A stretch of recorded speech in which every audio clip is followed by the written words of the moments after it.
Est-ce que l'amour peut survivre à la trahison? Peut-être que l'infidélité a soufflé sur votre couple comme un vent de tempête, laissant derrière elle un champ de ruines émotionnelle. Ou peut-être que cette peur, cette déchirure potentielle vous hante en silence. Quelle que soit votre situation, laissez-moi vous dire que je comprends la douleur, le chaos ou encore le sentiment que tout s'écroule. Je suis Jérémy Bessard, thérapeute de couple, et ce que j'ai appris en accompagnant des femmes et des hommes qui, comme vous peut-être, se sont retrouvés face à l'un des plus grands séismes qu'un couple puisse traverser. Loin des clichés et des jugements hâtifs, je vous propose un regard sur ce qui se joue au moment de la crise et sur la voie possible vers la reconstruction. Une infidélité, ce n'est jamais juste une question de sexualité ou de baiser volé. C'est une rupture de l'alliance sacrée que deux personnes ont tissée, un coup de poignard dans la confiance mutuelle. Ce qui fait mal, ce n'est pas seulement le mensonge, c'est l'effondrement du récit commun, de la certitude que nous deux, c'est solide. Le vertige de la personne trahie, c'est un mélange brutal de choc, de colère, de dégoût, mais surtout d'une douleur existentielle intense. La personne trahie se pose mille questions. Souvent derrière la colère se cache une immense peur de l'abandon et une blessure narcissique profonde. L'ombre et le dédoublement chez l'auteur de l'infidélité, celui qui a fauté est souvent pris dans une spirale de culpabilité, de honte et d'angoisse. L'infidélité est rarement un acte de joie. Elle est souvent le symptôme d'un mal-être, d'un vide ou d'un besoin non exprimé au sein du couple ou de soi-même. La vérité que je vois en consultation est celle-ci. L'infidélité n'est pas la cause de la crise. Elle en est le symptôme spectaculaire. Elle révèle une faille structurelle dans le couple, un point de blocage qui jusqu'alors était resté silencieux. Laissez-moi vous parler de Marion et d'Aurélien, un couple que j'ai accompagné. Ils étaient ensemble depuis 15 ans. Aurélien a eu une liaison de quelques mois, Marion l'a découvert par un SMS anonyme. Leur quotidien s'est transformé en champ de bataille, fait de crises, de larmes, d'accusations et de silences lourds. Leur point de rupture était proche, figé dans une dynamique relationnelle destructrice. Plus Marion accusait, plus Aurélien se refermait.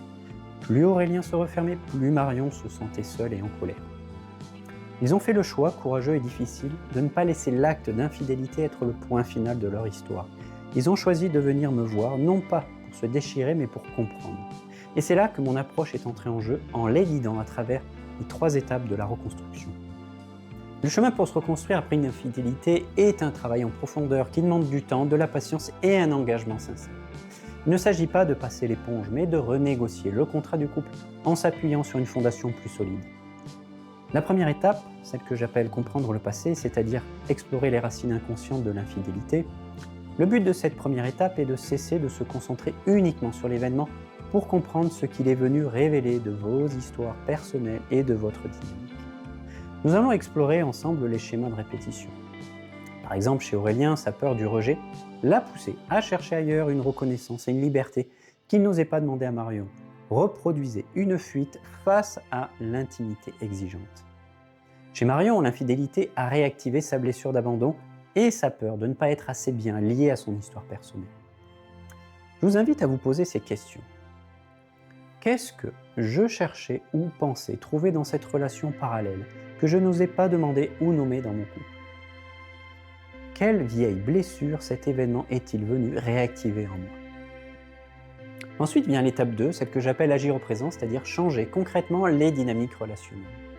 Le but de cette deuxième étape est de mettre fin au cercle vicieux des accusations et des fuites et de reprendre le contrôle sur la façon dont vous communiquez ici et maintenant. L'amour n'est pas un sentiment passif, mais une action concrète et quotidienne. Le point de blocage de Marion et Aurélien était la demande de retrait, je m'explique. Pour le casser, nous avons mis en place un exercice précis.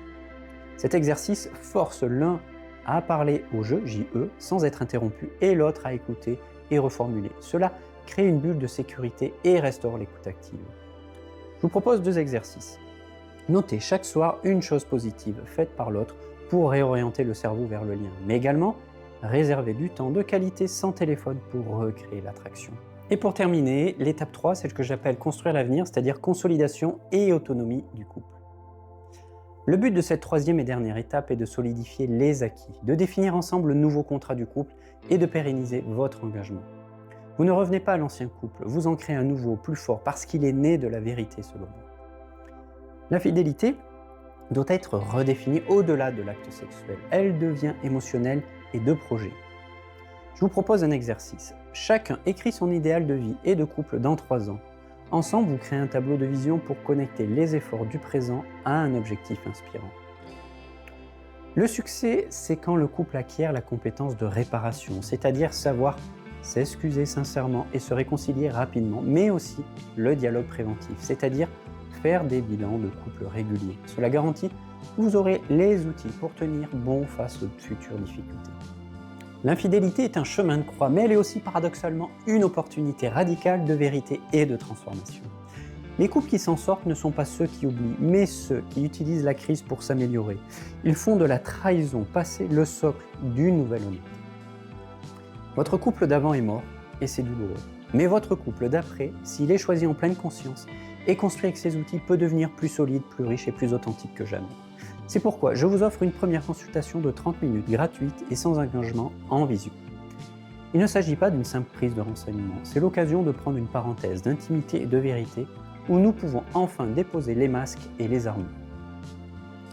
Durant ces 30 minutes, nous allons déposer ce qui pèse vraiment, c'est-à-dire mettre des mots enfin sur cette tension sourde et ces non-dits qui se sont immiscés dans votre quotidien.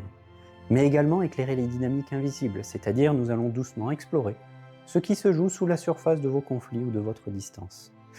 Et ensuite, sentir si mon accompagnement vous parle, c'est-à-dire échanger sur la manière dont je peux vous guider et trouver la voie qui résonne le plus avec votre histoire. À la fin de cet échange, que l'on soit amené par la suite à travailler ensemble ou pas, vous repartirez avec une écoute bienveillante, une première clé de lecture de votre situation et des pistes concrètes pour enclencher un cheminement de transformation profonde si vous le souhaitez. Mais peut-être que vous sentez encore l'hésitation. C'est normal, le changement fait peur, on se demande « suis-je prêt ou prête à regarder ce qui fait mal ? Ai-je le droit de m'accorder ce souffle ?» L'hésitation, c'est souvent la voix de vos peurs profondes qui essaient de vous protéger. Mais si on l'écoute trop, on reste paralysé dans une situation qui, elle, ne fait qu'empirer. Imaginez ce sac à dos de souffrance et de non-dit que vous portez. Mon invitation, c'est de vous autoriser à le déposer doucement. N'attendez pas que son poids devienne insupportable. Il n'y a pas de moment parfait, il n'y a que ce premier pas, courageux, vulnérable et sincère. Je vous propose de le faire avec moi. Venez vous autoriser à vous retrouver avec plus de légèreté, de vérité et d'amour. Prenez votre rendez-vous de 30 minutes, nous ferons ce premier pas ensemble. Afin d'illustrer mes propos, j'ai choisi de vous partager quelques extraits de l'histoire de Marion et d'Aurélien, un couple que j'ai eu le privilège d'accompagner. Bien entendu, les extraits sont partagés avec leur accord et dans le respect de leur confidentialité, les prénoms ont été modifiés.